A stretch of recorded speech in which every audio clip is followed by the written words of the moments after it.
देव भगवान, अल्लाह, खुदा, ईश आदि नाम एक ही शक्ति के हैं। वो कैसा है, कहां है, कैसे मिलता है, किसने देखा है? ये प्रश्नवाचक चिन्ह पूर्ण रूप से हटाने के लिए अवश्य सुनिए जगत गुरु तत्वदर्शी संत रामपाल जी महाराज के अमृत वचन, सर्व पवित्र धर्मों के पवित्र शास्त्रों के आधार पर। दोस्तों, हम आज ऐसे समाज में जी रहे हैं जिसमें मानव समाज यही चाहता है कि उसे सुख सुविधाएं प्राप्त हो तथा शारीरिक और मानसिक सुख भी हो, क्योंकि केवल भौतिक सुख आत्मा के लिए पर्याप्त नहीं है। इसके लिए मानव परमात्मा की तलाश करता है। आज हम आपको एक ऐसी श्रद्धालु का सच्चा अनुभव सुनाने जा रहे हैं जिन्होंने अपने जीवन में परमात्मा की खोज में अनेकों भक्ति मार्ग अपनाए, परंतु न कोई लाभ मिला और न ही भगवान की प्राप्ति हुई।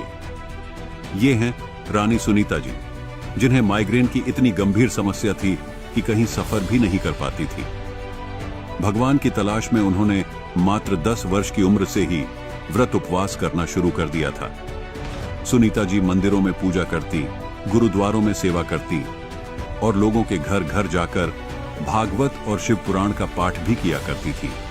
लेकिन फिर भी माइग्रेन की समस्या, पारिवारिक कलह और मानसिक अशांति से उन्हें कोई राहत नहीं मिली। जब यह सवाल वे किसी पंडित या धर्मगुरु से पूछती तो हर कोई यही कहता कि यह तो आपके प्रारब्ध पाप कर्म हैं जिन्हें आपको भोगना ही पड़ेगा।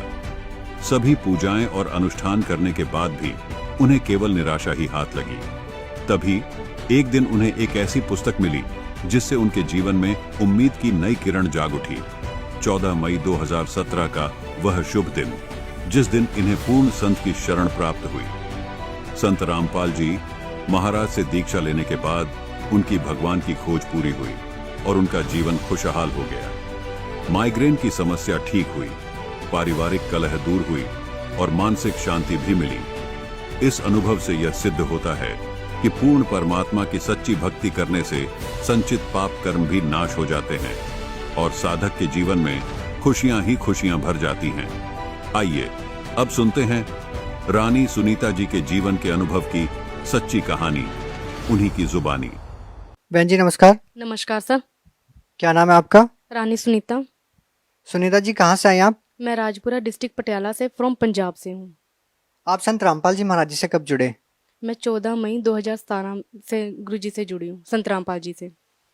बहन जी, संत रामपाल जी महाराज जी से नाम दीक्षा लेने से पहले आप क्या भक्ति साधना करते थे? सर देखिए, मैं 8-9 साल की उम्र में ही परमात्मा की खोज में लगी हुई थी। मैं खुद व्रत उपवास करती थी, मंदिरों की सेवा करती थी। यहाँ तक कि मैंने जब जॉब भी की है तो भी वहाँ जॉब करने की बजाय मैं मंदिरों में जाकर ही पूजा अर्चना स्टार्ट कर देती थी। मुझे खोज थी कि ये क्यों होता है। मैं पंडितों से भी यही प्रश्न पूछती थी कि अगर मतलब कि मैंने जैसे कि व्रत रखे हैं, कुछ भी किया है, तो मुझे वो एक दिन का ही वर्क दंड दे दे। तो वो कहते थे कि बहन जी आपके पाप ज़्यादा हैं, इसकी वजह से आपको ये कर्म दंड लग जाते हैं। तो बहन जी, हम आपसे जानना चाहते हैं कि आपको जो परमात्मा की खोज थी, जो परमात्मा पाने की चाह थी, वो आपकी कैसे पूरी हुई? सर पूरी ऐसे हुई, मेरी शादी हुई। शादी होने के बाद जो मेरे सास ससुर थे उन्होंने घर ट्रांसफ़र करके कहीं और घर लिया। वहाँ पर भी मेरा यही नियम रहा कि मैं घर घर जाके श्रीमद् भागवत का पाठ और शिव पुराण पढ़ा करती थी, कार्तिक महात्म्य पढ़ा करती थी। मैं घर घर जाके पूजा, संध्या आरती, ये सब कुछ क्रिया करती थी। लेकिन वहाँ पर एक भगत जी मुझे मिले जिनका नाम सुनीता है, वो यहाँ के कोऑर्डिनेटर हैं। तो उन्होंने मुझे 1-2 प्रश्न पुट किए, तो मुझे उनकी बातें भी अच्छी लगी। तो उन्होंने कहा कि ये जो जिनकी आप ये श्राद्ध वगैरह निकालते हो, ये तो जन्म मृत्यु में आ जाते हैं, इनका खुद का समापन नहीं होता और आप यहाँ के श्राद्ध निकालते हैं। बहन जी, हम आपसे जानना चाहते हैं, आपकी जो परमात्मा पाने की चाह थी, परमात्मा की जो आपकी खोज थी, वो आपकी कैसे पूरी हुई? सर उन्होंने फिर मुझे 1-2 क्वेश्चन पुट करने के बाद उन्होंने मुझे कहा कि हम आपको अपने साथ सत्संग में लेकर चलेंगे। सर सत्संग में जैसे वो मुझे ले जाने लगे तो कुछ दिन पहले उन्होंने मुझे बताया था कि हम आपको संडे को सत्संग में लेकर जाएंगे। लेकिन सर मेरे घर में कोई प्रॉब्लम हो गई थी जो मैं सत्संग में ना जा पाई। तो फिर मैंने घर पर ही बंदी छोड़ सतगुरु रामपाल जी महाराज जी का सत्संग सुना। जी वहाँ पर फिर मैंने जैसे सत्संग सुना तो अगले दिन मैं उनके पास गई। तो मैंने उनको बताया कि मुझे कबीर परमेश्वर जी ने ये सब कुछ बताया कि उनको कैसे जंगलों कैसे बेड़ियों से बांध कर उनको बांधा गया, कैसे उनको अग्नि में जलाया गया, कैसे उनकी झोंपड़ी में आग लगाई गई। तो उन्होंने कहा कि मैं आपको कुछ दिन बाद ज्ञान गंगा पुस्तक दूंगी। सर उन्होंने अगले दिन मुझे ज्ञान गंगा पुस्तक दी, जिसको मैंने ना तो पढ़ा ना मैंने कुछ किया। उसको शाम को मैं अपने घर लेकर आई हूँ। रात के समय में मेरे ससुर के साथ मेरे हस्बैंड की लड़ाई झगड़ा हो गई थी, जिसकी वजह से वो घर से ही चले गए थे। लेकिन मैंने क्या कि अपने रूम को लॉक किया और 11:30-12 बजे के बिटवीन ही सर मैंने उस पुस्तक के सेंटर वाले पेज को रीड किया, जिसमें से अंबाला वाले एक भगत जी थे जो धन धन सतगुरु जी से जुड़े हुए थे। मैंने उनका इंटरव्यू पढ़ा और ये पढ़कर ही मैंने बुक को बंद कर दिया। सुबह सर मॉर्निंग में मैंने कनक साफ करते हुए परमेश्वर कबीर साहब जी को देखा, जो मुझे बोल रहे थे कि आप अपनी मम्मी जी से बोलो कि आप नाम दीक्षा लेना चाहते हैं। सर नाम दीक्षा मैंने उनको बोला कि ऐसा हो नहीं सकता, आपसे पहले मुझे 10 दिन हो गए अपनी मम्मी जी को ये कहते हुए कि मैंने नाम दीक्षा लेनी है, लेकिन वो कह रहे हैं कि आप ये नाम दीक्षा नहीं ले सकते हैं। तो फिर सर मैंने जैसे ही मैं वो कनक वाली बाल्टी उठा के सामने वाले प्लॉट में गई हूँ, तो वहाँ पे भी परमेश्वर कबीर साहब जी आए, तो उन्होंने मुझे बताया कि आप अपनी मम्मी जी से बोलो कोई आप नाम दीक्षा लेना चाहते हो। ये आप रात के स्वप्न की बात कर रही हैं या दिन की बात है? ये सर ये सुबह 9:30 बजे की बात है। तो सर मैंने उनको कबीर साहब जी को ही डांटते हुए ये कहा कि आप मेरे साथ चलो, मैं आपको पूछवा देती हूँ कि मेरी मम्मी मुझे नाम दीक्षा नहीं लेने देंगी। कबीर साहब जी ने आपको साक्षात दर्शन दिए? जी बिल्कुल सर, उन्होंने मुझे साक्षात दर्शन दिए, यहाँ तक कि सर वो मेरे पीछे थे और मैं उनके आगे थी। और ये सब बातें करते करते मैं अपनी मम्मी जी के पास पहुंची और उनसे मैंने धीरज बंधाते हुए कहा कि मम्मी जी मुझे 10 दिन हो गए आपसे यही बात कहते हुए कि मुझे नाम दीक्षा लेनी है। तो उन्होंने तुरंत हामी भर दी सर। और सर मैंने फिर 14 मई 2017 को गुरु जी से संत रामपाल जी महाराज जी से नाम दीक्षा ली। बहन जी, संत रामपाल जी महाराज जी से नाम दीक्षा लेने से पहले आपने क्या साधनाएं की? सर मैंने 10-12 साल की उम्र में ही मैंने व्रत रखने शुरू कर दिए थे। मैं विष्णु जी को सबसे ज़्यादा अपना इष्ट मानती थी। जैसे कि मैं खुद भागवत पढ़ती थी, शिव पुराण पढ़ती थी, तो मेरा ज़्यादा अटैचमेंट कृष्ण जी से था, तो मैं उन्हीं की उपासना करती थी। और फिर मैं मंदिरों में जाकर भी संध्या आरती करना, पूजा पाठ, ये सब कुछ क्रियाएं करना। जैसे कि कोई व्यक्ति बीमार है उसको मैंने भागवत का पाठ सुनाना, गऊ बीमार है उसको भी भागवत का पाठ सुनाकर उनको उनकी मुक्ति करवा देना। और फिर मैं गुरुद्वारे में भी जाकर प्रसाद बनाती थी, वहाँ पर भी मैं लोगों की सेवा किया करती थी, झूठे बर्तन मान देना। फिर मैंने 2:30-3 बजे तक मतलब कि मैंने तुलसी विवाह भी करना। और फिर सर मैंने एक लड्डू गोपाल रखे हुए थे, मैं उनको 2:30-3 बजे उठ के भोजन कराना, उनको तीनों समय का भोजन कराना, स्नान कराना, ये सब क्रियाएं मैं करती थी। फिर मैंने हमारे यहाँ पे एक नलास जिसको बोला जाता है, नलास में जा शिव नलास में जा शिव कैलाश में हमारा ये सिस्टम था। हम नलास में जाके मैं नंगे पाँव अपने घर से नंगे पाँव तक का मैं सफ़र तय करती थी। कोई भी मंदिरों, यहाँ तक कि मैंने कोई भी ऐसा संत नहीं है जिसकी मैंने साधना मतलब कि जिनके मैंने सत्संग ना सुने हों सर। जैसे कि मृदुल गोस्वामी जी, यहाँ देवकी नंदन ठाकुर जी महाराज जी झंडा ग्राउंड में आए थे, तो मैंने उनसे भी ये प्रश्न किया था कि मैंने गले में कंठी माला धारण की हुई है पर फिर भी मैं प्याज लहसुन वगैरह खाती हूँ, तो उन्होंने कहा था पिज्ज़ा खाने वालों तुम्हारा तो पिज्ज़ा भी यहाँ कृष्ण जी स्वीकार करेंगे। तो मेरी कॉमन सेंस यही थी कि श्रीमद् भागवत में लिखा हुआ है कि जिनके गुरु नहीं होते उनके तो देवी देवता भी हाथों से ग्रहण नहीं करते। तो मेरे माइंड में यही रहता था कि मैं अपना एक गुरु भी बनाऊं, इसलिए मैं सत्संग सभी के सुनती थी, आस्था चैनल पर, ईश्वर पर, संस्कार पर मुझे किसी के शब्दों में ये कुछ भी ऐसा नहीं लगा, क्योंकि सभी विष्णु को बड़ा बना देते थे, कोई शिव को बड़ा बना देते थे, यहाँ तक कि दुर्गा की भी मैंने देखा। तो फिर मैं यही कहती थी वो मुझे एक दिन का ही फल दे दे। उनके पुत्र की जब गर्दन काटी गई, दुर्गा जी के पुत्र गणपति जी की, तो उन्होंने चंडी रूप धारण कर लिया, लेकिन हमारे दुखों के लिए वो ऐसा क्यों नहीं करते। तो मेरा यही प्रश्न होता रहता था सभी से।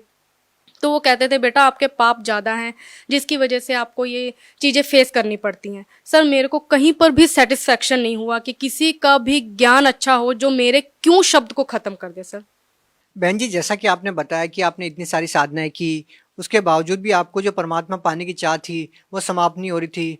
तो बहन जी, हम आपसे जानना चाहते हैं कि वो आपकी जो चाह थी वो कैसे समाप्त हुई, और संत रामपाल जी महाराज जी से नाम दीक्षा लेने के बाद आपको क्या लाभ मिले? बहुत अच्छा क्वेश्चन किया कि मेरी चाह कैसे खत्म हुई। मेरी ये चाह इसी संत रामपाल जी महाराज जी की शरण आने से ही समाप्त हो गई, क्योंकि मैं भागवत उठाती थी तो ये विष्णु जी को ही बड़ा बना देते थे, यानी कि कृष्ण जी को ही बड़ा बना देते थे। मैं शिव पुराण पढ़ती थी तो शिव जी कह देते मैं ही करता हूँ, मैं ही धरता हूँ, मैंने ये किया, मैंने वो किया।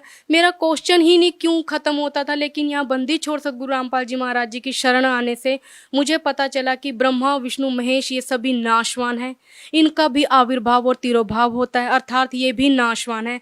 जैसे मैंने श्रीमद् भागवत में पढ़ा हुआ है कि अर्जुन यदि तू मेरे पास रहेगा तो तुझे युद्ध करना पड़ेगा, लेकिन अगर तू पूर्ण परमात्मा के शरण में जाएगा तो तुझे तेरा आविर्भाव और तिरोभाव खत्म हो जाएगा। यानी कि मेरा खुद का क्यों शब्द जो था वो यहीं आके खत्म हो गया कि अर्थात अब मुझे बंदी छोड़ सदगुरु रामपाल जी महाराज जी मिल गए हैं, मेरा क्यों शब्द खत्म हो गया जी। और लाभ मुझे ये हुए कि मुझे माइग्रेन थी, मुझे माइग्रेन से मुक्ति मिली। मैं थोड़ा सा भी सफ़र करती थी मुझे वॉमिटिंग होती थी, मुझे वॉमिटिंग से मुक्ति मिली। और क्या लाभ हुए आपको? सर मुझे मेरी मम्मा जी की डेथ होने के बाद मैंने अपनी मम्मी के भोग का खा लिया था। भोग के खाने के बाद सर मैंने जैसे शुद्धिकरण कराया, शुद्धिकरण कराने के बाद सर मुझे चिकन पॉक्स निकल गया था। आप सभी मुझे देख रहे हैं कि मेरी स्किन पे हल्के हल्के डॉट्स हैं। सर जैसे मुझे चिकन पॉक्स निकला, इनके निकलने के बाद सर मुझे 2 दिन हो गए थे, ना मैं कुछ खा रही थी ना मैं कुछ पी रही थी, लेकिन मेरे घर के मुझे बहुत प्रेशर डाल रहे थे कि तुम्हें हमने झाड़ा ही डलवाना है। सर मैंने उनसे 1 ही घंटा मांगा तो उन्होंने मुझे ये कहा कि तू 2 दिन से कुछ नहीं कर पाई, अब 1 घंटे में क्या करेगी। सर जैसे मैंने प्रथम मंत्र मुझे मिला हुआ था, मैंने प्रथम मंत्र का नाम जाप किया। प्रथम मंत्र का नाम जाप करते ही सर मैंने देखा कि बंदी छोड़ सदगुरु रामपाल जी महाराज जी एक बहुत बड़ी किताब लेकर मेरे पास खड़े हैं सफ़ेद कपड़ों में, और उन्होंने मुझे पूछा है कि ये क्या है। तो मैं उनको कुछ बोल नहीं पा रही थी क्योंकि मेरे फेस पे इतना ज़्यादा चिकन पॉक्स हो गया था कि मेरी आंखें भी बंद हो चुकी थी। तो मैं उनको इशारे में बोल रही थी कि आप मेरी तरफ देखो। तो उन्होंने मुझे 2 बार ब्लेस किया। ब्लेस करने के बाद सर मैंने अपनी ऑलरेडी मेरी आंखें तो बंद ही थी, तो मैंने देखा कि मेरे पैरों के पास काल रूप में एक भैंसा बैठा है जिसने मुझे बोला कि तुम्हारा समय खत्म हो गया। सर मैंने ऐसे ही हाथ ऊपर रखा और मैंने बंदी छोड़ सदगुरु रामपाल जी महाराज का ही नाम लिया। तभी बंदी छोड़ सदगुरु रामपाल जी महाराज जी आए और वो मुझे घर से बाहर लेकर खड़े हो गए। जैसे मैंने अपनी आंखें खोली देखा तो मेरा सारा चिकन पॉक्स दब चुका था। और मैं आपको ये बता दूं, अगले दिन मॉर्निंग में सर मैंने नित्य नियम का पाठ जो हमारे मालिक हमें बताते हैं मैंने वो किया। वो करते हुए ही मैंने जैसे अपनी थाली में खाना परोसा, खाना परोसते ही बंदी छोड़ सदगुरु रामपाल जी महाराज जी दोबारा आए सफ़ेद कपड़ों में। मैं आपको बताऊं, मेरे सामने एक टीवी जिसको एलसीडी बोला जाता है अब लैंग्वेज में, वो मेरे सामने मालिक ने ऑन की और वो एक साइड पे खड़े हो गए और उन्होंने मुझे मेरा सारा कर्म दंड दिखाया कि मैंने कैसे भोग का खाया, कैसे मेरी चाची जी ने मुझे चूड़ियाँ पहनाई, कैसे मेरे छोटे भाई ने मेरे चरण दबाए, कैसे वो सब किया। सर मेरी आंखों से आंसू नहीं रुक रहे थे और मालिक ये सब कुछ मुझे एक टीवी में जिसको एलसीडी बोला जाता है उसमें उन्होंने ये सब क्रियाएं मेरी मुझे लाइव दिखाई। सर मैं रो रही थी, मेरी मदर इन लॉ मुझे पीछे से हिला रही थी कि स्मिता तुम कुछ बोल नहीं रही हो और सिर्फ रोए जा रही हो। तो मैंने सिर्फ खाना जो थाली में परोसा तो उसको ख़त्म करने के बाद मैं मालिक के पास दंडोतम किया और अपने गुनाहों की माफ़ी मांगने लगी कि मालिक अब की बार मुझे बख्श दो, मैं दोबारा ऐसा कोई कर्म नहीं करूँगी जी। और कोई लाभ? सर लाभ यही था कि मुझे जो चिकन पॉक्स था उसके दौरान मेरे एक राइट आंख पे एक फोड़ा हो गया था और मुझे चिकन पॉक्स तो दब गया था, लेकिन मेरा एक फेस, ये जो आप देख रहे हैं, मेरा एक जले हुए कागज की तरफ फेस हो गया था, जिसकी वजह से मैंने अपने चेहरे को पूरा कवर किया हुआ था। मैं एक बस में सफ़र कर रही थी जहाँ पे मेरे लिए बैठना भी नामुमकिन था। वहाँ पे मैंने 6-7 घंटे का सफ़र भी किया और मालिक बंदी छोड़ सदगुरु रामपाल जी महाराज जी ने मुझे बस में आकर आशीर्वाद दिया। और मैं देख रही हूँ जहाँ जहाँ मालिक जा रहे हैं मैंने नज़र वहाँ पीछे तक दौड़ाई। मालिक फिर से शुरू हुए मेरे सामने से और मुझे फिर से आशीर्वाद देते देते पीछे की तरफ गए। तब से भगत जी मालिक की दया से, परमात्मा बंदी छोड़ सदगुरु रामपाल जी महाराज की दया से मेरा आप फेस देख रहे हैं, अब मेरे को बहुत ज़्यादा इम्प्रूवमेंट है मेरी स्किन में भी सर। और कोई लाभ संत रामपाल जी महाराज जी से नाम दीक्षा लेने के बाद? सर लाभ तो मैं बता चुकी हूँ कि मुझे मालिक ने इतने लाभ दिए कि सच में रोज़ मालिक की दया, परमात्मा बंदी छोड़ सदगुरु रामपाल जी महाराज जी की दया इतनी होती है कि सच में मैं बता नहीं सकती। लेकिन फिर भी सबसे बड़ा लाभ यही है कि मुझे मेरे मोक्ष का रास्ता मिल गया है, जिस क्यों के लिए मैं जगह जगह घूमती थी। सर मैंने बाइबल भी रीड की, शिव पुराण भी पढ़ा, श्रीमद् भागवत का पाठ भी करती थी। मैं सभी लोगों को नर्क में डालती जा रही थी कि ये करने से ये हो जाता है, ये करने से ये हो जाता है, लेकिन मूर्ख बना बना के मैंने भी लोगों को छोड़ दिया, जबकि मुझे खुद को ज्ञान नहीं था कि ये तमोगुण और ये सतोगुण ब्रह्मा विष्णु महेश भी नाशवानी है और मैं सभी को इन्हीं की भक्ति करने के लिए बोल रही थी। सर अब मेरा क्यों शब्द भी खत्म हो गया। सर बहन जी, हम आपसे जानना चाहते हैं कि पहले आप सभी प्रकार की पूजाएं करते थे और आप और लोगों से भी करवाते थे, लेकिन आपको कोई लाभ नहीं मिला और आपकी जो परमात्मा पाने की चाह थी वो पूरी नहीं हो रही थी। लेकिन जब आप संत रामपाल जी महाराज जी से नाम दीक्षा लेते हैं तो आपकी जो परमात्मा पाने की चाह थी वो भी पूरी हुई और आपके जो दुख थे उनका भी निवारण हुआ। तो बहन जी, हम आपसे जानना चाहते हैं कि पहले जो साधनाएं आप कर रहे थे उन साधनाओं को करने से आपको लाभ क्यों नहीं मिला? क्या आप साधना ठीक से नहीं कर पा रहे थे या फिर इसका कोई और रीजन है? सर साधना ही मेरी गलत थी, क्योंकि मैंने खुद ने जैसे भागवत पढ़ी है, तो भागवत में कृष्ण जी ने कहा है कि जिनके गुरु होते हैं, जैसे कि दत्तात्रेय के 24 गुरु थे, अंतिम गुरु उन्होंने परमेश्वर कबीर साहिब जी को बनाया, तब उनको मुक्ति मिली। मैंने खुद ने पढ़ा हुआ था, यहाँ तक कि मैंने शिव जी को भी गुरु बनाया था। मैं कार्ड लाना भूल गई हूँ, वरना मैं आपको दिखाती। शिव जी को मैंने गुरु बनाया क्योंकि मुझे इतना मालूम था कि शिव जी विष्णु जी को ध्याते हैं और विष्णु जी शिव जी को ध्याते हैं। बस यही कॉमन सेंस मैंने यूज कर रखी थी, तो इसी की वजह से मैंने शिव जी को अपना गुरु बना लिया। इष्ट मैंने अपने विष्णु जी को ही रखा, लेकिन ज्ञान ही नहीं था क्योंकि इनकी साधना ही सही नहीं थी सर। बहन जी, आप उन साधनाओं को कैसे गलत बता सकते हैं? हिंदुस्तान में लाखों करोड़ों लोग हैं जो उन साधनाओं को करते हैं, वो भी भागवत गीता का पाठ करते हैं, देवी देवताओं की पूजा करते हैं। आप उनको कैसे नकार सकते हैं, उनको कैसे झुठला सकते हैं? सर मैं नकार इसलिए सकती हूँ क्योंकि अब मुझे ज्ञान हो गया बंदी छोड़ सदगुरु रामपाल जी महाराज जी के द्वारा। जैसे कि एक बच्चा एक पोयम को पढ़ते पढ़ते पेज पलटता रहता है कि आगे आगे पोयम है, लेकिन पोयम वो एक ही सुनाता है। जैसे कि मैंने एक रट्टा लगा रखा था कि श्रीमद् भागवत में ये है, लेकिन मुझे खुद को ही नहीं पता था कि ब्रह्मा विष्णु महेश के ये जो गुण है, यानी कि ये सतोगुण, ये विष्णु जी हैं। सिर्फ मैं तो ये सोचती थी कि ये विष्णु और ब्रह्मा विष्णु महेश के अंदर कोई गुण है जिसके अकॉर्डिंग ये चलते हैं। मेरा अपना ही नहीं ये खत्म होता था। अब जैसे लोगों ने भी रट्टे लगा रखे हैं कि ये सब क्रियाएं करने से ये सब कुछ मिलता है, जबकि ये सब कुछ प्रूफ हमारे बंदी छोड़ सदगुरु रामपाल जी महाराज जी ने कर दिया है कि ये जो आप लोग पढ़ रहे हो ये सब। बहन जी, संत रामपाल जी महाराज व अन्य संतों में आप क्या भिन्नता पाते हैं? आपने सभी संतों महंतों के सत्संग सुने, आपने संत रामपाल जी महाराज का भी सत्संग सुना है, तो आपको अन्य संतों व संत रामपाल जी महाराज में क्या भिन्नता नजर आई? सर कभी मुझे किसी संत ने ये नहीं बताया कि ब्रह्मा विष्णु महेश नाशवान है, क्योंकि मैंने खुद ने जैसे मृदुल गोस्वामी जी का, देवकी नंदन ठाकुर जी महाराज जी का, जो आज मुझे सभी देख रहे होंगे, मैं बता दूं, मैंने देवकी नंदन ठाकुर जी का महाराज जी का सत्संग यहाँ झंडा ग्राउंड में सुना था। तो मैंने उनसे भी क्वेश्चन पुट किया था कि मैंने गले में तुलसी माला ग्रहण की हुई है, बट फिर भी मैं प्याज लहसुन खाती रहती हूँ। तो उन्होंने कहा था कि पिज्ज़ा खाने वालों तुम्हारा पिज्ज़ा भी कबूल होगा। तो मुझे ये हुआ कि परमात्मा वैसे भी हमारा मन देखते हैं, ये सब चीज़ें क्रियाएं नहीं देखते हैं। तो सर मैंने अब ये संतों में भी ये देखा है कि वो ब्रह्मा विष्णु महेश को अजर अमर बताते हैं, लेकिन बंदी छोड़ सदगुरु रामपाल जी महाराज जी ने बताया है कि श्रीमद् भागवत में लिखा हुआ है कि तीसरे स्कंद का 123 पेज पर विष्णु जी उनकी स्तुति करते हुए दुर्गा जी की बोलते हैं कि हमें उत्पन्न करने वाली त्रिदेव जननी आप ही हो। तो शिव जी भी यही कहते हैं कि अगर आप ही ब्रह्मा विष्णु महेश जी की उत्पत्ति करने वाली हो, तो क्या मैं तमोगुणी लीला करने वाला शिव जी आपकी संतान नहीं हूँ, अर्थात मुझको भी उत्पन्न करने वाली तुम ही हो शिव। इससे सिद्ध होता है सर कि ये नाशवान है, और ये साधु संत जो दूसरे हैं, नकली हैं, वो हमें इन्हीं की साधना करने को बता रहे हैं। लेकिन बंदी छोड़ सदगुरु रामपाल जी महाराज जी ने ये डिफाइन कर दिया है कि ये नाशवान है, सही ये है और गलत ये है, मतलब कि हमें जमीन आसमान का फर्क बता दिया सर। बहन जी, एक और प्रश्न आपसे पूछना चाहेंगे। संत रामपाल जी महाराज जी के बारे में ये कहा जाता है कि वो देवी देवताओं की भक्ति छुड़वाते हैं। आप क्या कहना चाहेंगे? क्या संत रामपाल जी महाराज जी देवी देवताओं की भक्ति छुड़वाते हैं? जी, हमारे बंदी छोड़ सदगुरु रामपाल जी महाराज जी किसी की साधना नहीं छुड़वाते हैं, देवी देवताओं को नहीं छुड़वाते हैं, बल्कि शास्त्र अनुकूल साधना देकर ही हमें मोक्ष का मार्ग बताते हैं सर। बहन जी, आप भगत समाज को क्या संदेश देना चाहते हैं? सर मैं यही संदेश देना चाहूँगी कि इस धरती पर सिर्फ और सिर्फ बंदी छोड़ सदगुरु रामपाल जी महाराज जी ऐसे हैं जो सही मंत्र देकर और सही ज्ञान उपदेश देकर भक्त समाज का कल्याण करवा रहे हैं सर।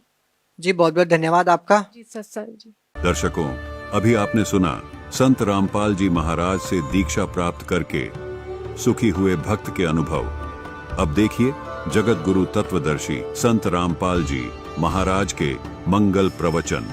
यम से छुड़ा ले वो तुम स्वामी, दया करो प्रभु अंतर्यामी। हमको काल से छुड़ा लो मेरे दाता, हे दाता हम पर दया करो। तब मैं जीवन कहा समझाई, जोर करूं तो मेरा वचन नसाई। इसने वचन लिया था कि जबरदस्ती करके बलपूर्वक ना ले जाना जीवों को। तो परमात्मा कहती यदि मैं जबरदस्ती बलपूर्वक तुम्हें ले जा तो सकता हूँ, 1 सेकंड में इसके सारे 21 ब्रह्मांड को समेट सकता हूँ, लेकिन जोर करूं तो मेरा वचन नसाई। जब तुम जाए धरो जग नर देहा, तब तुम करियो शब्द स्नेहा। पुरुष नाम सुमरण सैदाना, बीरा सार गहो परवाना।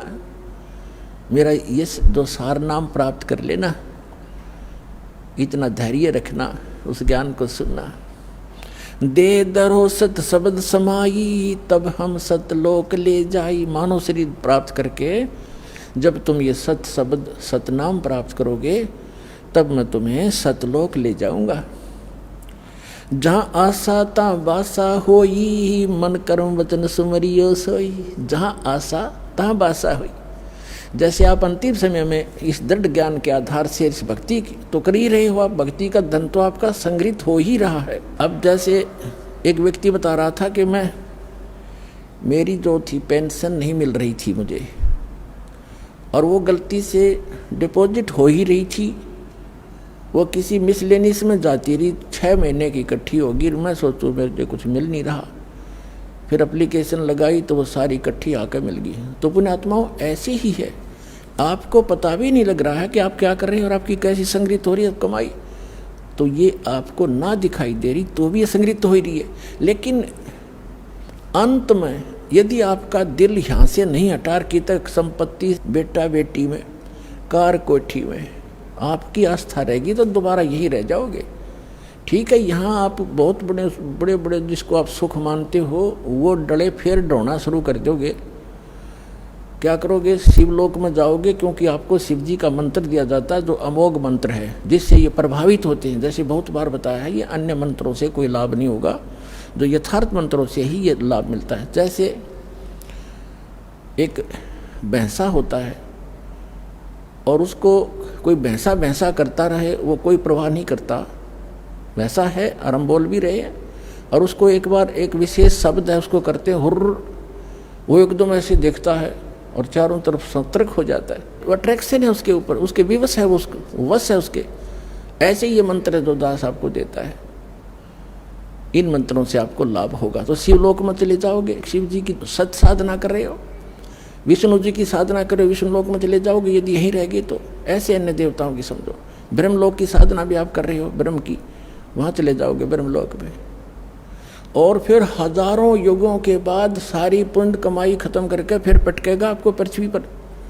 यहाँ राजा भी बन जाओगे, रानी भी बन जाओगे, और फिर चारों खानी में जाओगे, गधे और गधी भी बन जाओगे।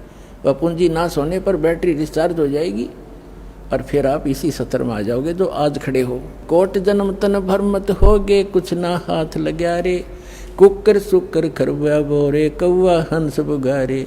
कोटि जन्म तू राजा की न्या, मिटी न मन की आशा, भिक्षुक होके दर दर घूम्या, ये मिला न निर्गुण रासा। इंद्र कुबेर ईश की पदवी, ब्रह्मा वन दुर्मराया, विष्णुनाथ के पुर को जाके फिर भी वापस आया।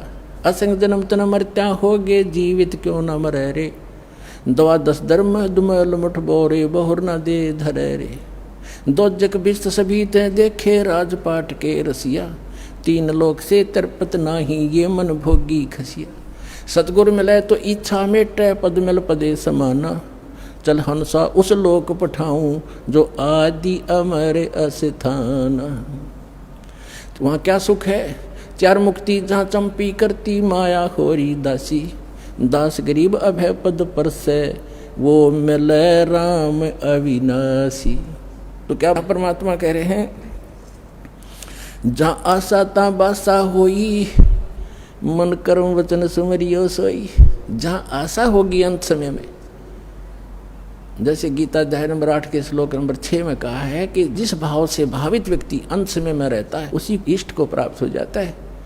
तो आपको ज्ञान इसलिए दिया जाता है, रह रहकर आपको पढ़ाया जाता है, तोते की तरह रटाया जा रहा है। जैसे बच्चों को स्कूल में शिक्षा दी जाती है, वो शिक्षा उनका आधार आजीवन रहता है। इसी प्रकार आपको ये ज्ञान दिया जाता है, तो अंत समय में ये ज्ञान याद रहना चाहिए आपके।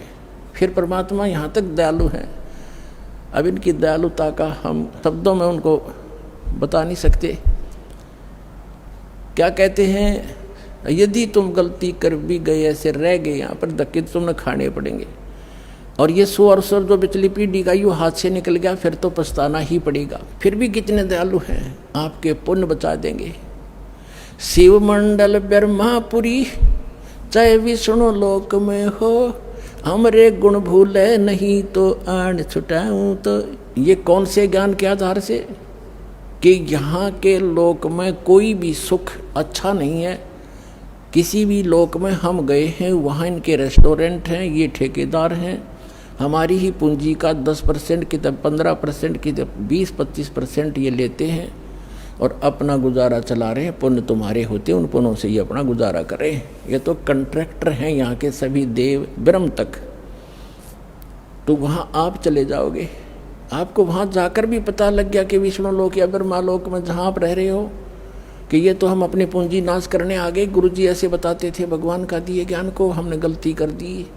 वहाँ भी तरफ से रोगे तो कहते वहाँ भी पहुँच जाऊँगा मैं और आपको छुटवा के लाऊंगा कि छोड़ो इसको, ये गलती से आ गया। लेकिन ये मोक्ष समय निकल चुका होगा, लेकिन इस दौरान कोई गलती बन गई तो दयालु आपको फिर पुनः यहाँ जन्म दे देगा, वो तो अलग बात है। लेकिन फिर बढ़ा दिया समय और वो जन्म मनमाना हो जाए नाइजीरिया में और वहाँ का बन जाए राष्ट्रपति के पुण्य खूब कर ही रहे हो या भक्ति सत कर रहे हो आप। राष्ट्रपति प्रधानमंत्री को समझा के देखो, यो ज्ञान उनके पास टाइम ही नहीं है।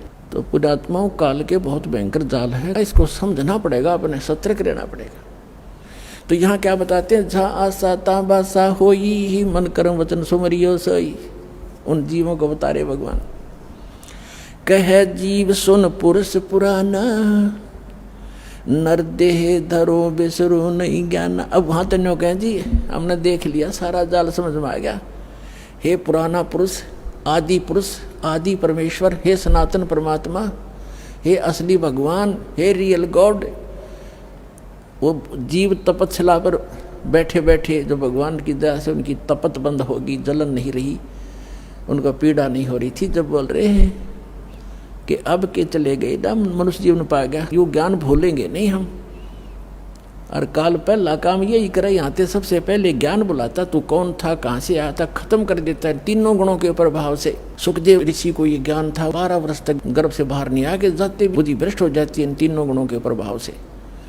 तब इसने तीनों देवताओं ने, ब्रह्मा विष्णु महेश ने जाकर इससे कहा था, व्यास की पत्नी की गर्भ में था, ये कहा था ऋषि बाहर आ जा भाई, 12-12 वर्ष बहनें माताएं बच्चों को पेट में रखेंगी तो वो दुखी हो जाएंगी, ये हमारी व्यवस्था चेंज ना करे तो।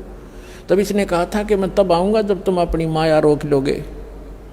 तो ये कहने लगे हम ज़्यादा समय तक इसको रोक नहीं सकते, हमारा शरीर फट जाएगा, हम इतनी देर रोक सकते, इतनी देर। तो उन्होंने बोला तुम इतनी देर ही रोक लो। कहते तीनों देवा थम्बी माया, गर्भ उधर से बाहर आया, तुरंत 1 सेकंड के अंदर बाहर आ गया, सेकंड के भी कुछ हिंस में। तो कहने का भाव ये है कि उस समय आया ये जिसमें उन्होंने अपनी ये थोड़ी सी, इतने से ज़्यादा ये रोक नहीं पाते। सचेत रहा कि भक्ति करनी चाहिए, मनुष्य जीवन बार बार नहीं मिलता। अपने पिताजी को भी दर्शन भी नहीं दिए, ना उसके करे। व्यास जी के पुत्र के व्यास टेरा, वेद व्यास जी ने कहा बेटा तेरा तो दिखा दे, तेरा 12 वर्ष तक इंतजार की कि बेटा होएगा दर्शन करूँ। तब इसने कहा था कि एक लेवा एक देवा दूत, तुमको किसी का पिता नहीं पूछता, रण संबंध जुड़ा एक ठाठा, अंश में से 12 बाटा। ऋषि जी ना जाने कितनी बार मैं तेरा बाप हो लिया, ना जाने कितनी बार तू मेरा बाप हो लिया, ये तो भयंकर समस्या है, इसका समाधान करूँगा। अब कहते हैं गुरु बिन काहु न पाया ज्ञाना, जो थोथा बुछड़े मूड किसाना, गुरु बिन वेद पढ़े जो प्राणी, समझे न सार रहे अज्ञानी। अब प्रेरणा पाके निकल भी गया, काल की जाल थे कितने भयंकर हैं। आगे मन में आ गया मेरे से समर्थ कोई है नहीं, आकाश में उड़ गया मैं। फिर इसकी दुर्गति कर रखी थी, फिर परमात्मा ने दया बख्शी, इसकी सद्बुद्धि लाई ठिकाने कि गुरु बना, राजा जनक जी से उपदेश लिया और तब थोड़ा बहुत राहत मिली जो इसी लोक की थी। और सतलोक की तो बात ही छोड़ दो, अब समय आया है तो दास पर रजा करिए, आपके ऊपर मेहर की, आपका जन्म मनुष्य जीवन का है, स्त्री या पुरुष का। अब इसका लाभ उठाओ पुण्यात्माओं।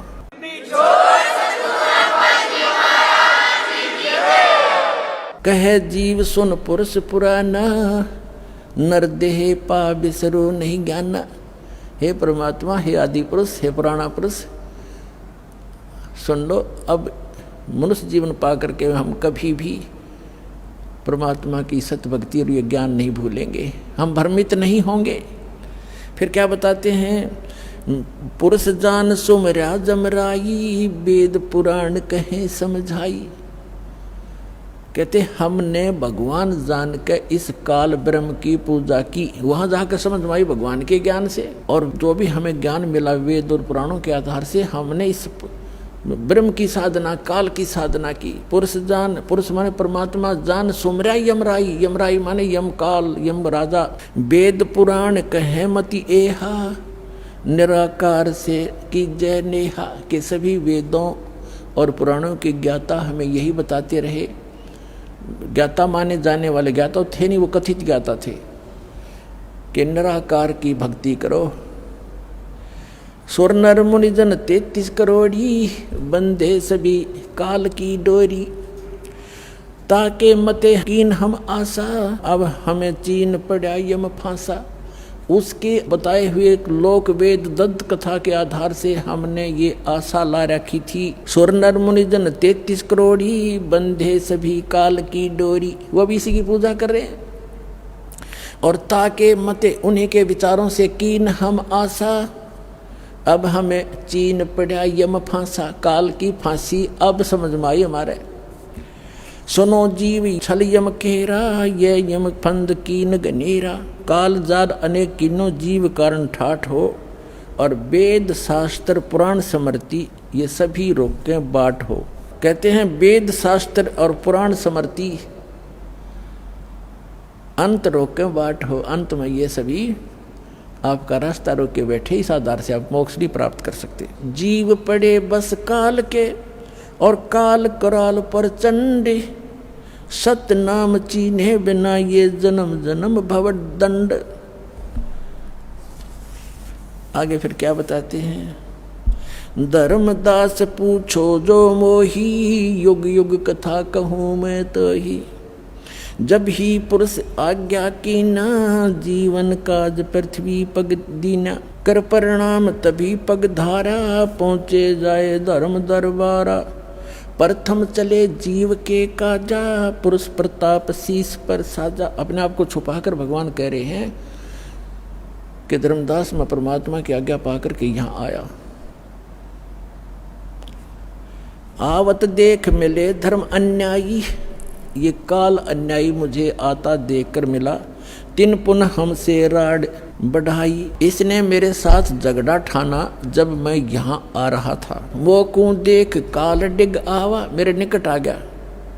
और महाक्रोध बोले अतुरावा, क्रोधित होकर और मेरे से ऐसे बोला, जोग जीत यहाँ क्यों आयो, सो तुम हमको वचन सुनाओ। के तुम हमको मारन आयो, जो पुरुष वचन हो मोहे सुनाओ। तो परमात्मा का कोई वचन आदेश लेकर है मुझे बताओ, या तुम मुझे मारने आया है कि यहाँ से भी निकालने आया है मुझको। कबीर परमात्मा कहते हैं, तासो किन सुनो अन्यायी, जीव काज में जाऊं संसार सिधाई।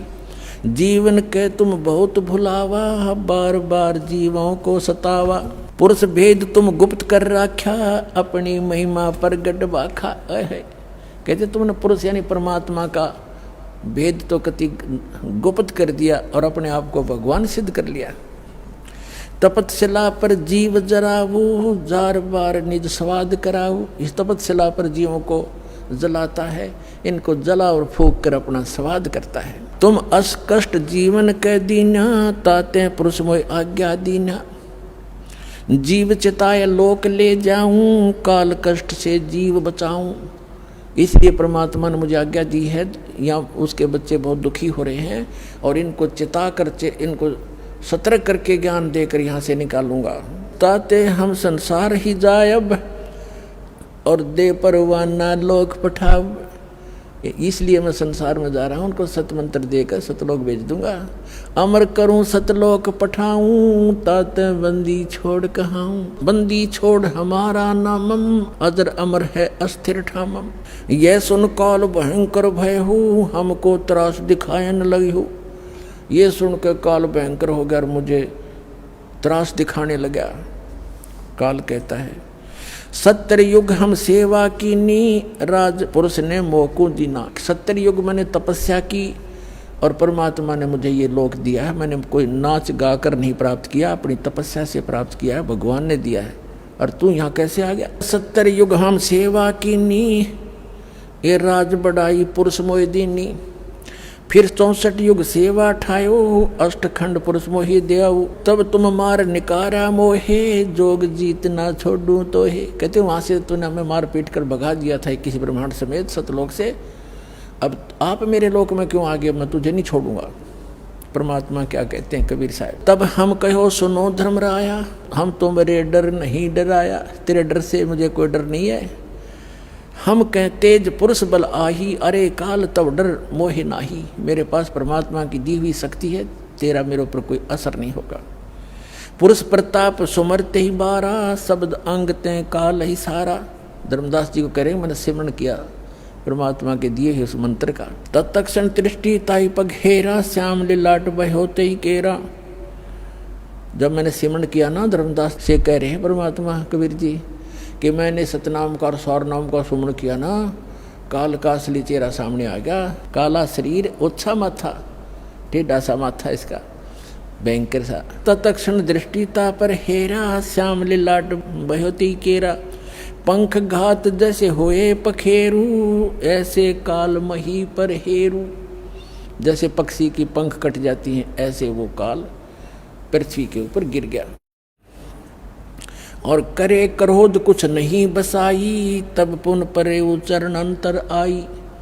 मेरे ऊपर बड़ा बड़ा क्रोध कर रहा है, जैसे पक्षी की पंख कट जाते हैं, फिर मेरे चरणों को आके पकड़ लिया। कह निरंजन सुनो हो ज्ञानी, करो विनती तो हे सो, जान बंधु विरोध कीनो, घाट बही अब मोहे सो।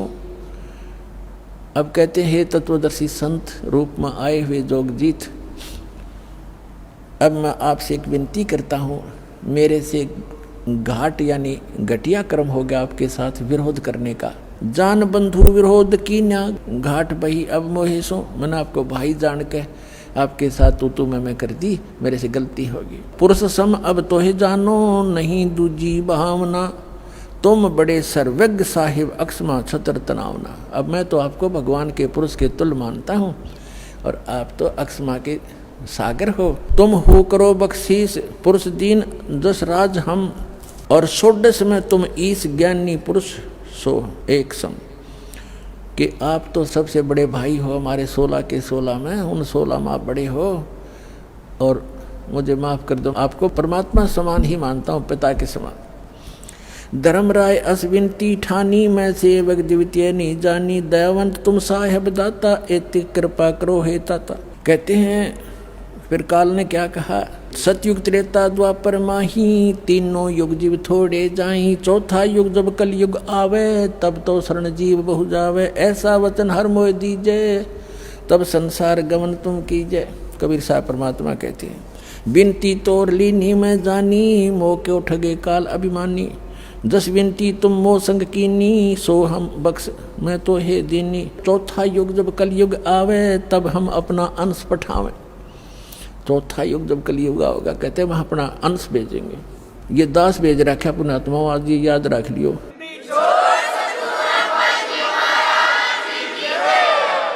और जय परवाना दे है सत शब्द दे हाथ, जिसको वो नाम सत शब्द और सतनाम सार नाम दे देगा, सो जीव यम नहीं पावही सदा ताहे हम साथ। परमात्मा कहते हैं जो मेरे उस दास से नाम ले लेगा, फिर वो उसको काल छेड़ नहीं सकता, प्रत्येक के साथ रहूंगा मैं उस बच्चों के। जी ही परवाना दे है सत शब्द दे हाथ, जिसको वो सत शब्द देगा उसके, और सो जीव यम नहीं पावे, काल नहीं पा सकता, सदा ताही हम साथ, उसके हम सदा साथ रहेंगे। अब काल क्या कहता है, हे साहेब तुम पंथ चलावो, जीव उभार लोक ले जाओ। वहां जाकर के आप करोगे ना ऐसा। अब ये क्या कहता है, पंथ एक तुम आप चलाओ, जीवों को सतलोक पठाओ। आप तो एक पंथ चलाओगे, परमात्मा ने कहा कि आगे बताएंगे। और काल कहता आप एक पंथ चलाओगे, यथार्थ पंथ, और इससे जीवों को मोक्ष कराओगे। और फिर मैं क्या करूँगा उस समय, कहता है द्वादश पंथ करूं मैं साजा, नाम तुम और करूं आवाजा। 12 पंथ चलाऊंगा और तुम्हारा नाम लेके अमरलोक सतलोक सतलोक सतपुरुष की कथा सुना के कबीर साहब परमात्मा कबीर साहब के गुण गा के सतगुरु कबीर साहब के नाम से कहते हैं 12 पंथ करूं मैं साजा नाम तुम्हारा ले करूं आवाजा। 12 पंथ नाम जो ले ही वो मेरे मुख में आन समोई और अनेक पंथ चलाऊं या विद जीवों को भरमाऊं। अब कहते हैं परमात्मा को कहता है काल कि 12 पंथ तेरे नाम से चलाऊंगा। जैसे गरीबदास साहिब जी तक आपको कबीर सागर कबीर वाणी में दिखाया बहुत बार, आज इनमें भी दिखाएंगे सत्संग के दौरान।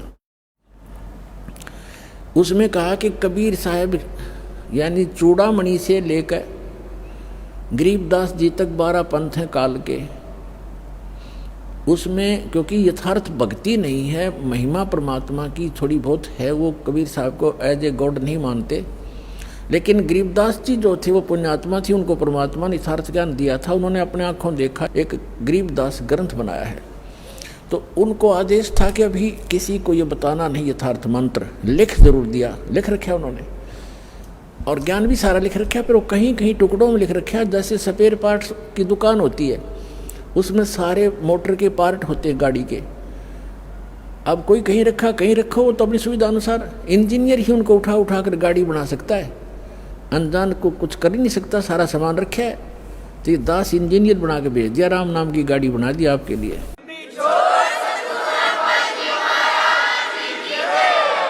इन सदग्रंथों रूपी जेन्युइन जनरल स्टोर से इन पार्ट्स को उठा उठा के वो वास्तविक गाड़ी जो बनती है राम नाम की, वो बना दिया आपके लिए। अब क्या बताते हैं, कहते हैं 12 पंथ करूं मैं साजा नाम तुम्हारा ले करूं आवाजा। 12 यम संसार पठाऊं नाम तुम्हारे पंथ चलाऊं। ये 12 काल के अपने दूत भेजूंगा, इनके मुखिया होंगे। जैसे राधा स्वामी पंथ का मुखिया शिवदयाल जी था, इसका इनका कोई गुरु नहीं, सिर पैर नहीं कोई ज्ञान का। सतलोक और सतपुरुष की महिमा गावे, इसको ये नहीं मालूम सतनाम किसे कहते हैं, सतपुरुष किसे कहते हैं, सार शब्द क्या है और सतलोक क्या है, एटबट कर रखी है उसमें। और फिर भी उनके पीछे बौड़ी आत्मा चिपके बैठे है। तेरे की धिक्कार है ऐसे ज्ञान को, ऐसी बुद्धि को, ऐसे संत को। वो काल के दूत थे और उससे ये धनधर सतगुरु सच्चा सौदा जय गुरुदेव और ये सारी ब्रांच निकली हुई हैं। सच्चा सौदा सिरसा जगमाल वाली जनोद भिवानी वाला ताराचंद का चलाया हुआ है और ये ठाकुर सिंह का, ये सारा इसी काल के दूतों के चलाया हुआ है। तो यहाँ कहता है 12 यम संसार पठाऊं नाम तुम्हारा यानी सतलोक अमरलोक लेकर पंथ चलाऊं। प्रथम दूत मम प्रगटे जाई पीछे अंश तुम्हारा आई। काल क्या कहता है कि पहले मैं अपने दूत भेज दूंगा। और परमात्मा ने कहा कि जब यू कलयुग बीचे 5505 तब ये वचन मेरा होगा साचा, तब मैं अपना अंश पठाऊं और सब जीवों को सतमार्ग दिखाऊं। तो इसने कहा कि जब 5500 वर्ष बीतेगा ना कलयुग, उससे पहले हम अपने सारे भेज दूंगा और सबको भ्रमित कर देंगे। कोई देवता पे, कोई देवी पे, कोई तेरे ही महिमा सतलोक अमरपुर का के झूठी कथा सुना के गलत नाम दे करके मेरे जाल में फंसाए रखेंगे। क्या कहते हैं, प्रथम दूत मम प्रगट जाई ही पीछे अंश तुम्हारा आई। पहले मेरे काल के दूत जाकर सबको भ्रमित कर देंगे और पीछे से तेरा अंश आवेगा, उसकी कोई नहीं सुनेगा। अंधे को आंख देत कोढ़ी को काया, बांझन को पुत्र देत और निर्धन को माया। दर्शकों, आज हम आपको एक ऐसे श्रद्धालु का अनुभव सुनाने जा रहे हैं। ये है बबलू नागर जी, जो पहले ब्रह्मा विष्णु महेश की भक्ति किया करते थे। इसके अलावा इन्होंने जय गुरुदेव पंथ और फिर नागा पंथ से भी गुरु बनाकर भक्ति साधना की। लेकिन फिर भी नशे की लत से ये इतना पीड़ित थे कि कब नशा इनके जीवन का दुश्मन बन गया इनको पता ही नहीं चला। शराब और नशे का सेवन करते करते इनका लिवर, फेफड़े, किडनी यानी कि पूरा शरीर खराब हो चुका था। डॉक्टरों तक ने जवाब दे दिया था। लेकिन एक दिन इन्हें पूर्ण संत की शरण प्राप्त हुई। संत रामपाल जी महाराज से दीक्षा लेने मात्र से इनकी नशे की सभी लत बिल्कुल छूट गई और उनका जीवन खुशहाल हो गया। इनकी सभी शारीरिक बीमारियां भी संत रामपाल जी महाराज के आशीर्वाद मात्र से ठीक हो गई। आइए अब सुनते हैं संत रामपाल जी महाराज से दीक्षा लेकर खुशहाल जीवन जीने की सच्ची कहानी। बबलू नागर जी की अपनी जुबानी। नमस्कार सर। नमस्ते भैया जी। सर क्या नाम है आपका? मेरा नाम बबलू नागर है और मैं ग्राम आसपुर जिला एटा तहसील एटा का निवासी हूँ, उत्तर प्रदेश। बबलू जी, आपने संत रामपाल जी महाराज से नाम दीक्षा कब ली? मैंने गुरुजी से नाम दीक्षा 14 तारीख फरवरी 2014 में ली थी। संत रामपाल जी महाराज से नाम दीक्षा लेने से पहले क्या आप कोई भक्ति साधना भी करते थे? जी भैया जी, मैं भक्ति साधना करता था, ब्रह्मा विष्णु महेश की भक्ति करता था। उसके साथ साथ मेरा जो मन था पहले बहुत कुछ बेकार था, फिर बीच में कुछ ऐसी लालसा हुई कि मैं कोई गुरु बनाऊंगा। तो मैंने मथुरा में जो अपना जय गुरुदेव बाबा का मंदिर है उसके करीब में एक नरहौली पुल है, वहाँ पर नागापंथ के साधु थे जिनकी बहुत बहुत लंबी जटाएं थीं, तलवार धारण किए हुए। मैंने उनसे नाम दीक्षा लेकर के अपने मन को शांति बनाना चाहा, लेकिन वहाँ मुझे कोई शांति नहीं मिली थी। सर आपने बताया कि आप बहुत सारी भक्ति साधनाएं करते थे और आप नागा साधुपन से भी दीक्षित थे, तो फिर क्या कारण बना कि आप संत रामपाल जी महाराज की शरण में आए? देखिए भैया जी, मेरे गांव में कुछ भक्त थे, तो वो जब मेरी हालत को देखते थे, मैं अपने को जितना भी कहूँ वो थोड़ा कम पड़ेगा। मेरा लीवर, फेफड़े, गुर्दे, मेरा पूरा शरीर बेकार हो चुका था। एक डॉक्टर आगरा के अंदर में आरसी गुप्ता हैं, हार्ट विशेषज्ञ, मेरे घर वाले उनके पास मुझे लेकर के गए। तो वहाँ जाकर के देखा तो डॉक्टर साहब ने रिपोर्ट में बता दिया कि इनका लीवर भी खराब है, इनका फेफड़े भी खराब है, इनके गुर्दे भी खराब हैं, और ये जो भी हैं 10 दिन या 5 दिन या 15 दिन से ज़्यादा नहीं चलेंगे, इनको जो भी खाएं वो खिलाओ। तो जब मुझे वहाँ से अपने घर के लिए ले आए, तो जब मेरी जो पत्नी थी उसने मेरा हाल जाना तो वो रोने लगी और कहने लगी कि हमने तुम्हें बहुत समझाया लेकिन तुम माने नहीं। ये छोटे छोटे बच्चे हैं, ये क्या खाएंगे, कैसे रहेंगे, तुम तो चले जाओगे, तुम्हारे बाद में हमारा क्या होगा। तो हमने उनसे कहा कि भाई अब तो जो होना था वो हो गया। मेरा शरीर पूरा सूज गया था, मैं बिल्कुल मरने के कगार पे खड़ा था। मैं अपनी पार्क में, मेरी चारपाई डाल दी जाती थी, उस वहाँ पर खाट के पास में एक मटका रख दिया जाता था, मैं उसमें अपना थूकता, सारे दिन परेशान रहता था, खून आता था मेरे मुख से, ब्लड आता था। तो जब घर वाले ज़्यादा परेशान हो गए तो हमारे जो बड़े भाई साहब थे उनने सोचा कि ये तो मर जाएगा, इसके बच्चे भूखे मरेंगे, तो चलो ऐसा करते हैं इसका बीमा करा देते हैं। तो मेरा बीमा करा दिया। जब बीमा करा दिया उसके बाद में मैं बिल्कुल ही खत्म होने वाला था। तो जब मैंने देखा कि अपने घर में मैं लेटा था तो बच्चों ने टीवी चला दी। जब टीवी चला दिया तो वहां देखा कि संत रामपाल जी महाराज का सत्संग चल रहा है। उस सत्संग में कोई भक्त बता रहा था कि जो मेरे ऊपर बीत रही थी, जो मैं जिसके लिए तड़प रहा था, वो चीज खुद बयां कर रहे थे और बता रहे थे कि मैं दारू पीता हूं, मांस खाता हूं, और जितनी भी वो थी, और मैं ऐसे ऐसे संत रामपाल जी की शरण में पहुंच गया तो मैं सही हो गया। तो मेरे दिमाग में आया कि क्यों हम भी, बहुत देर हो चुकी है, अब हम पहुंचेंगे कैसे। ये बताते हैं कि हिसार तो बहुत दूर है, अब पता नहीं हिसार पहले पड़ेगा, पता नहीं जींद पहले पड़ेगा। अब जींद का बताते हैं कि जींद में कहीं आश्रम है और वहां हमको जाना है। अब हमारे शरीर में इतनी तामस नहीं। जिस दिन हम अपने घर से जाने की सोच रहे थे उस दिन हमने दारू पी रखी थी बहुत। हमें कहीं घर में चलने फिरने की तो वो नहीं थी। हमारे किचन में एक क्वार्टर हमें पड़ा मिल गया था तो हमने वो पी लिया, और पीने के बाद में घर में जितने भी शीशे लगे थे अलमारियों में और जंगलों में जो शीशे लगा लेते हैं, वो शीशों की सबकी तोड़ फोड़ कर दी। बिजली का बोर्ड उखाड़ के फेंक दिया और हमने अपनी जो हमारे बड़े भैया की जो घर से थी हमारी भाभी जी, उनमें एक लाठी उठा के दे मारी। तो उस दिन मेरा ये आलम कर दिया था मेरे घर वालों ने कि मुझे मारते मारते मारते मारते मुझे जान से ही खत्म कर दिया होता। तो मेरे मन में एक ऐसी लालसा आई कि अब हम कुछ नहीं देखेंगे, अब हमें वहीं चलना है जहां ये भगत जी इसमें है कोई वो बता रहे हैं। सर, संत रामपाल जी महाराज से नाम दीक्षा लेने के बाद आपको क्या लाभ प्राप्त हुए? जी भैया जी, मुझे संत रामपाल जी महाराज से नाम दीक्षा लेते ही ऐसे फायदे हुए जैसे मानो मेरी लॉटरी खुल गई। पहला फायदा मुझे मिला कि जब मैं गांजा, बीड़ी, सिगरेट, भांग, मांस, मदिरा खाता था, जैसे मैं मांस खाता था 10-10 बकरों के गुर्दे खा जाता था निकाल के कच्चा ही, उसी की दुकान पे खड़े होकर के। ये सब जितना भी गुंडा बदमाशी मेरे अंदर थी, बहुत से भाई मैंने विकलांग कर दिए, अंग भंग कर दिए।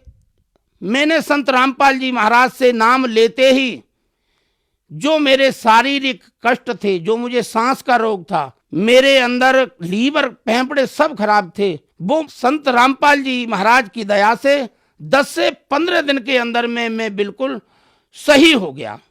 वो सही होने का कारण, जब मैं रो रहा था, बिलख रहा था, बुरी तरह से पागल सा था, तो मैंने परमात्मा से दुआ करी, संत रामपाल जी महाराज से, कि महाराज हमने ये सुना है कि आप अंधे को आंखें देते हो, कोढ़ी को काया देते हो और बांझ को संतान देते हो, तो आज मेरे जो बाल बाल में रोग है, आप मेरे ऊपर क्यों नहीं कृपा कर रहे हो। तो मुझे पता चला, जब मैंने रात में याद करते करते सो गया रोते रोते, तो मुझे पता चला कि एक डॉक्टर आए हैं और डॉक्टर सफेद टोपी लगाए हुए हैं, उनके आला लटक रहा है। आला जो कानों में लगा करके मरीज को जो चेकअप होता है वो देखते हैं। तो मैंने सोचा, मैंने कि ये डॉक्टर कैसे आया, हमने तो बुलाया नहीं, फिर कैसे डॉक्टर आया। तो पता चला कि थोड़ी देर में वो संत रामपाल जी महाराज बन गए। पहले वो डॉक्टर थे, फिर वो संत रामपाल जी महाराज बन गए। तो मैं लेटा हूं और लेटने के बाद में मैंने देखा कि मेरा ये सीना चीर दिया है। जब सीना मेरा चीर दिया है और मेरे कहीं दर्द भी नहीं हो रहा, तो मुझे पता चला जो डॉक्टर रूप में आए थे वो संत रामपाल जी महाराज ही थे, कि कहीं ये मेरा चेकअप कर रहे हैं। तो चेकअप करने के बाद में मैं बिल्कुल धीरे धीरे बिल्कुल ही सही हो गया। पहला फायदा मुझे ये मिला। मुझे दूसरा फायदा ये मिला कि एक मेरा बेटा है, बेटा मेरा 9 साल की उम्र में, उसे आंखों से नहीं दिखता था, बिल्कुल ही नहीं दिखता था। रात में तो थोड़ा बहुत दिख भी जाता था, लेकिन दिन में धूप की वजह से उसे कुछ नहीं दिखता।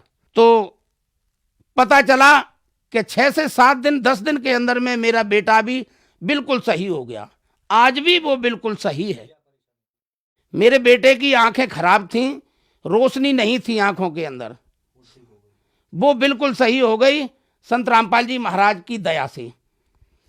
तीसरा फायदा हुआ, मुझे एक बार फिर जीवन दान दिया मालिक ने, परमात्मा संत रामपाल जी महाराज ने। भीड़ ज्यादा थी, मैंने गाड़ी क्रॉस की तो मेरी गाड़ी बड़े वाले ट्रक के नीचे आ गई। आगे वाला पहिया मेरी मोटरसाइकिल के ऊपर चढ़ गया, गाड़ी ऊपर और मैं मोटरसाइकिल के नीचे। अब जब मेरा पैर निकाला तो मेरे पैर में कहीं भी कैसी भी कोई खरोंच नहीं। तो वहां जब वो खड़े थे लोग और कह रहे थे, भैया तुम्हें किसने बचा लिया, तो मैं कहने लगा कि भैया मुझे बचाने वाला मेरे गुरु हैं संत रामपाल जी महाराज, वो आ गए और उन्होंने मुझे बचा लिया। तो कि तुम झूठ बोलते। मैंने, भैया तुम्हारे लिए मैं झूठ बोलता हूं। जब मैं संत रामपाल जी महाराज से दीक्षा लेकर के अपने घर पहुंचा तो वहां जब देखा कि मुझसे घर वाले सभी नाराज थे, कोई मुझसे नहीं बोल रहा था, तो मैंने जो मुझे संत रामपाल जी महाराज की पूजा विधि के बारे में जो बताया जाता है वो मैं अपना करने लगा। करते करते 4, 5, 6 दिन हो गए तो मेरे बड़े भैया हमसे कहने लगा कि क्यों बे तेरा नशा कहाँ है, तू बीड़ी पीता था, गांजा पीता था, आज एक भी बीड़ी का टुकड़ा घर में नहीं दिख रहा, क्या बात है। हमने भैया हमने सब छोड़ दिया है, नशा सब छुड़वा दिया है। हाँ, सबसे पहले नशा ही छुड़वाया जाता है रामपाल जी महाराज जी के यहाँ।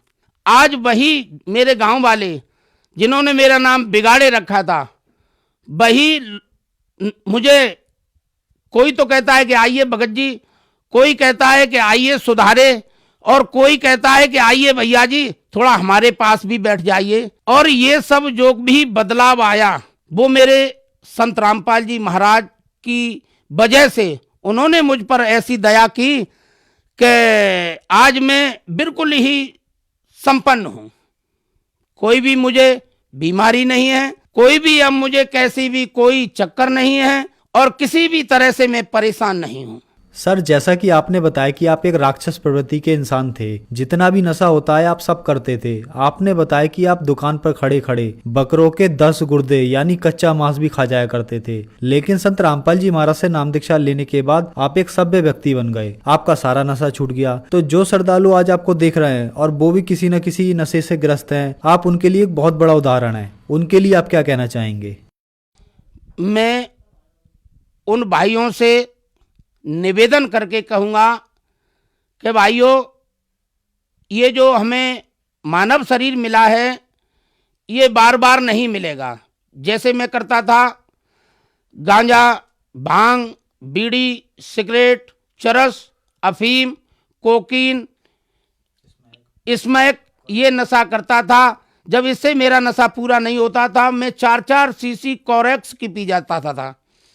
तो उससे मुझे क्या मिला कि मेरा पूरा शरीर बेकार हो गया। ये मुझे संत रामपाल जी महाराज की दया से, कृपा से आज मैं बिल्कुल सही हूं। और मैं उन सभी भाइयों से ये निवेदन कहूँगा कि भाइयों, ये जो आप नशा या जुआ या कोई भी गलत काम करते हो, ये सभी त्याग करके आप मालिक के चरणों में, संत रामपाल जी महाराज के चरणों में आकर के और उनसे नाम दीक्षा लें, अपना जीवन का कल्याण करें।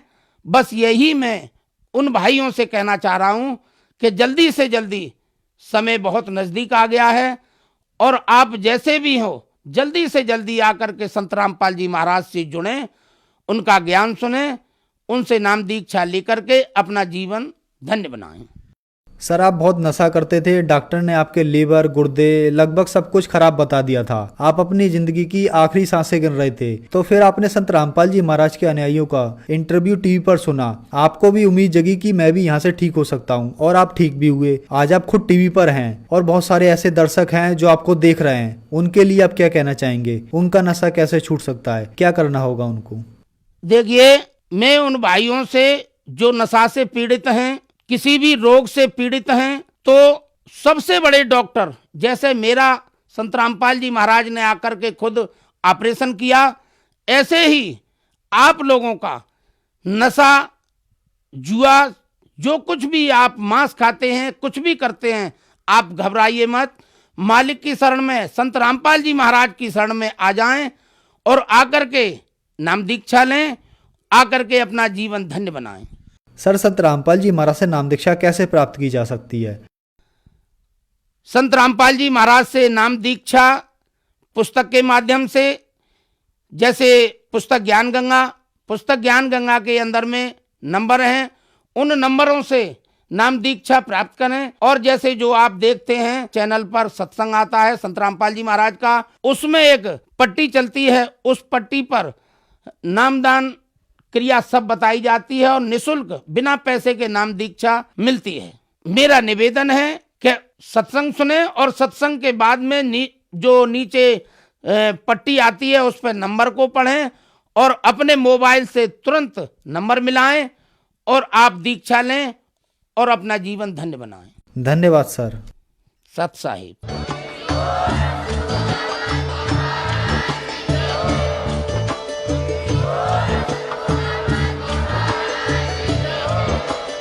आप सुन रहे थे जगत गुरु तत्वदर्शी संत रामपाल जी महाराज जी के मंगल प्रवचन। अधिक जानकारी के लिए विजिट कीजिए हमारी वेबसाइट www.jagatgururampalji.org। संत रामपाल जी महाराज जी के शुभ आशीर्वाद से पूरे विश्व भर में 500 से भी ज्यादा नाम दीक्षा केंद्र हैं, जिन पर संत रामपाल जी महाराज जी द्वारा ऑनलाइन निशुल्क नाम दीक्षा दी जा रही है। अपने नजदीकी नाम दीक्षा केंद्र का पता करने के लिए संपर्क करें 8222880541।